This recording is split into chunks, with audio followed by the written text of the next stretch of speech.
Hello dear students, welcome to my YouTube channel English with Tanmay sir. আজকে 2025-এর মাধ্যমিকের English exam complete হলো। আশা করছি আমার ছোটো ছোটো ভাই বোনেদের এক্সাম খুব ভালো হয়েছে।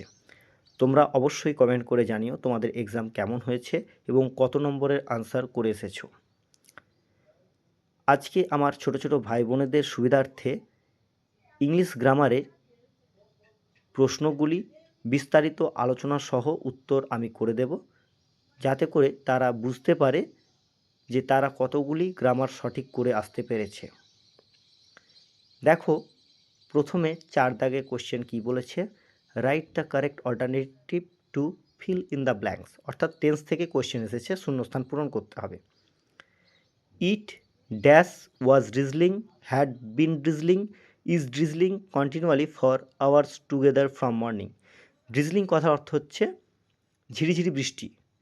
তার মানে কি, এটা কন্টিনিউ ঝিরিঝিরি বৃষ্টি পড়ছিল ফর আওয়ার্স টুগেদার, কয়েক ঘন্টা ধরে, ফ্রম মর্নিং, সকাল থেকে।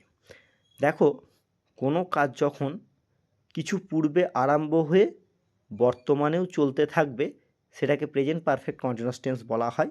আর অতীতে যদি এরকম আরম্ভ হয়ে গিয়ে চলতে থাকে বোঝায়, তাহলে সেটা পাস্ট পারফেক্ট কন্টিনিউয়াস টেন্স হয়।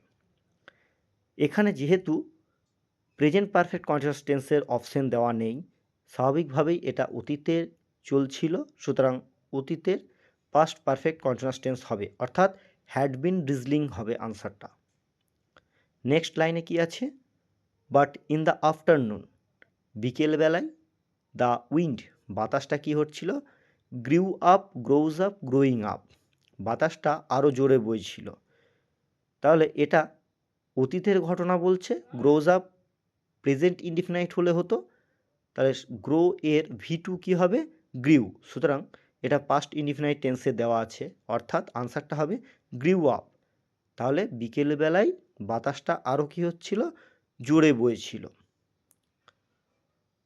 দেন তারপরে কামস হবে না কেম হবে না, had come the storm with heavy gust.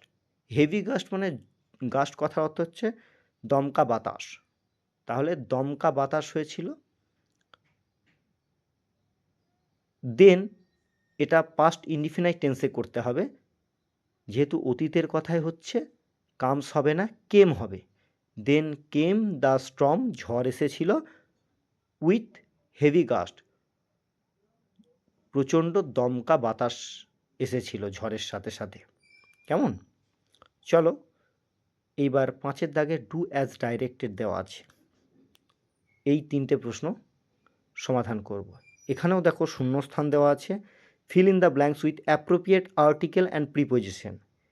খুব সুন্দর কোশ্চেন এসেছে আর্টিকেল অ্যান্ড প্রিপোজিশন থেকে। লাস্ট ইয়ার,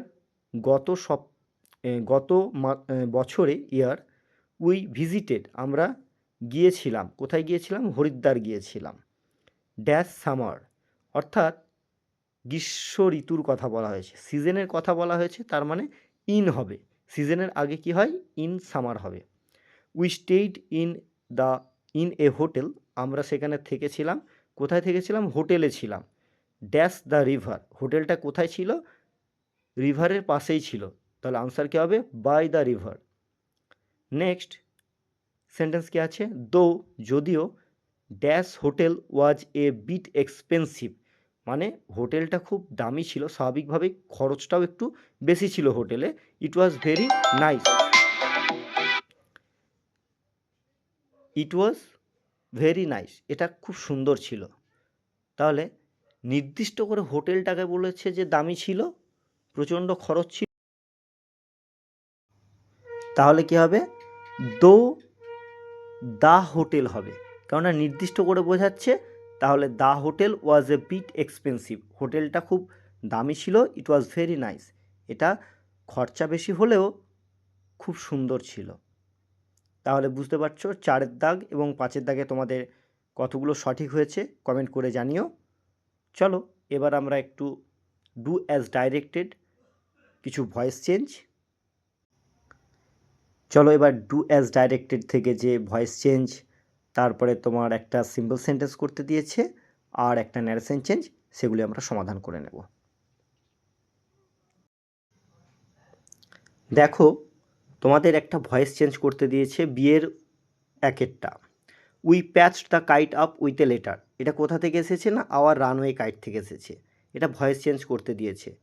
এটা আছে we patched the kite up with a letter, মানে আমরা কি করেছিলাম না ওই যে ঘুড়িটা ছিল সেটাকে মেরামত করেছিলাম কি দিয়ে না পুরনো চিঠি দিয়ে, লেটার দিয়ে। এখানে দেখো এটা অ্যাক্টিভ ভয়েসে আছে, আমাদেরকে করতে হবে প্যাসিভ ভয়েসে। তাহলে এটা পাস্ট ইনডিফিনাইটে আছে, সাবজেক্ট কি উই, প্যাচড হচ্ছে ভার্ব, কি মেরামত করতাম না দ্য কাইট, তাহলে দ্য কাইট হচ্ছে অবজেক্ট। তাহলে আনসারটা কি হবে না দ্য কাইট ওয়াজ, যেহেতু প্যাচড ভি2 আছে সুতরাং বি ভার্বের পাস্ট ফর্ম বসবে, the kite was patched up with a letter by us, এটা আনসার হবে। কেমন? চলো নেক্সট কোয়েশ্চেন ন্যারেশন চেঞ্জ থেকে করতে দিয়েছে। ফাদার আস্কড হিম, দেখো এটা ফাদার সেলফ থেকে কোয়েশ্চেন করা হয়েছে। Father asked him have you no school today, আজকে কি কোনো তোমার স্কুল নেই? এটাকে ডাইরেক্টে দেওয়া আছে, এটা ইনডাইরেক্টে করতে হবে। আমরা জানি যে দেখো যেটা ইনভার্টেড কমার ডবল ইনভার্টেড কমার মধ্যে আছে, have you no school today দেওয়া আছে, এটা ইন্টারোগেটিভ সেন্টেন্সে আছে সুতরাং লিঙ্কার ইফ বা হোয়েদার হবে। আর এটা প্রেজেন্ট পারফেক্ট টেন্সে আছে অর্থাৎ পাস্ট পারফেক্ট টেন্সে করতে হবে। তাহলে আমরা করি চলো। Father asked him, if you থাকলে আমি আগেই বলেছি অবজেক্ট অনুযায়ী চেঞ্জ হবে, তাহলে হিম আছে তাহলে সাবজেক্ট ফর্মে কি আসবে, তাহলে ইফ হি হ্যাভটা হ্যাড হয়ে যাবে, if he had no school, today থাকলে আমরা জানি যে দ্যাট ডে করতে হয়, এটা ন্যারেশন চেঞ্জের রুলস। কেমন? তোমরা অবশ্যই কমেন্ট করে জানিও যে তোমরা আনসারগুলো কি করেছো আর কতগুলো সঠিক করেছো। চলো লাস্ট কোয়েশ্চেনটা দেখি। The people were very much stunned, they could not speak in the beginning, মানুষজন প্রথমে কি ছিল এতই স্তব্ধ হয়ে গেছিল তারা প্রথমে কথাই বলতে পারছিল না। এটা দেওয়া হয়েছে যে নেওয়া হয়েছে দ্য পাসিং অ্যাওয়ে অফ বাপু থেকে নেওয়া হয়েছে। তাহলে এটাকে কি করতে বলেছে, join the sentence into simple sentence, simple সেন্টেন্সে এই দুটো সেন্টেন্সকে জয়েন করতে বলেছে। খুবই সহজ। দেখো ওয়ার ভেরি মাচ আছে, তাহলে আমরা জানবো যে ভেরি মাচটা তুলে আমরা টু ব্যবহার করব। কেমন? ইনফিনিটিভ করে দিলেই হয়ে যাবে। তাহলে আনসারটা কী হবে, the people were too stunned to speak in the beginning. তাহলে তোমাদের কটা সঠিক হলো এবার একটু মিলিয়ে দেখে নিও। নেক্সট আমরা ফ্রেজাল ভার্বগুলো একটু দেখে নেব। দেখো এবার নিচের যে অপশানগুলো দেওয়া আছে সি দাগের, সেই অপশানগুলো থেকে আমাদের ফ্রেজাল ভার্বগুলো পূরণ করতে হবে। দ্য অফিসার ডিমান্ডেড, ডিমান্ডেড কথার অর্থ হচ্ছে দাবি করা, হিজ এক্সপ্লেনেশন তার ব্যাখ্যা দাবি করেছে, ফর দ্য ওয়ার্ক তার এই কাজের জন্য। তাহলে ডিমান্ডেড, এই ডিমান্ড কথার অর্থ হচ্ছে দাবি করা।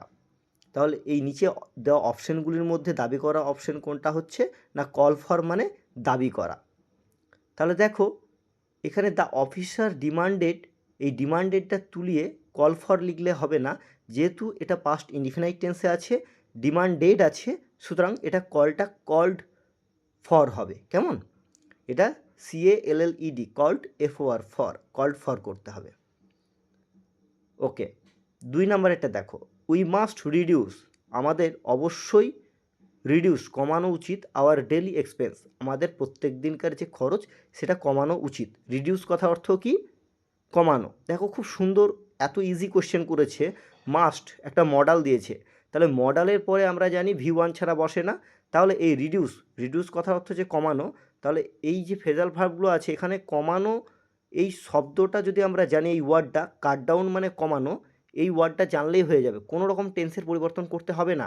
কেননা তোমরা জানো যে মডালের পরে V1 বসে, সুতরাং এই রিডিউসটা তুলে দিয়ে যদি কাট ডাউন বসানো হয়, কাট ডাউন কথার অর্থ হচ্ছে কমানো, তাহলেই আনসারটা হয়ে যাবে। তাহলে we must cut down hour daily expenses. কেমন? খুব ইজি টাইপ কোয়েশ্চেন। নেক্সট দেখো তৃতীয় কোয়েশ্চেনটা, I can not remember his name, আমি তার নাম মনে করতে পারছি না। দেখো এখানে ক্যান, এখানেও একটা মডাল আছে, তাহলে কি সুন্দর, কত ইজি বলো তো তোমাদের, যে ক্যান দেওয়া আছে মডাল দেওয়া আছে, তাহলে রিমেম্বার মানে স্মরণ করা, তাহলে আমাদের স্মরণ করা যে ফ্রেজাল ভার্ব, কল আপ মানে হচ্ছে স্মরণ করা, এই কল আপটা মুখস্থ করা থাকলেই হয়ে যাবে। তাহলে রিমেম্বারের জায়গায় শুধু কল আপ করতে হবে, কোনো রকম টেন্সের পরিবর্তন করতে হবে না। যেরকমটা আমরা প্রথমেরটাই করেছিলাম, দ্য অফিসার ডিমান্ডেড, দেখো V2 করা ছিল, তাই কল ফর করলে হবে না, ওটা কল্ড ফর করতে হবে। কেমন? কোশ্চেন ভীষণ সহজ ছিল গ্রামারের কোশ্চেনটা। তোমাদের কেমন হয়েছে, তোমরা গ্রামার কতগুলো অ্যাটেম্প্ট করেছো অবশ্যই কমেন্ট করে জানাবে। আর এতগুলো গ্রামারের মধ্যে তোমাদের কটা সঠিক হলো সেটাও কমেন্ট করে জানিও। কেমন? ভালো থেকো। পরবর্তী এক্সাম যেগুলো আছে সেগুলোর জন্য ভালো করে মনোযোগ দিয়ে পড়াশোনা করো। আশা করি তোমাদের রেজাল্ট খুব ভালো হবে।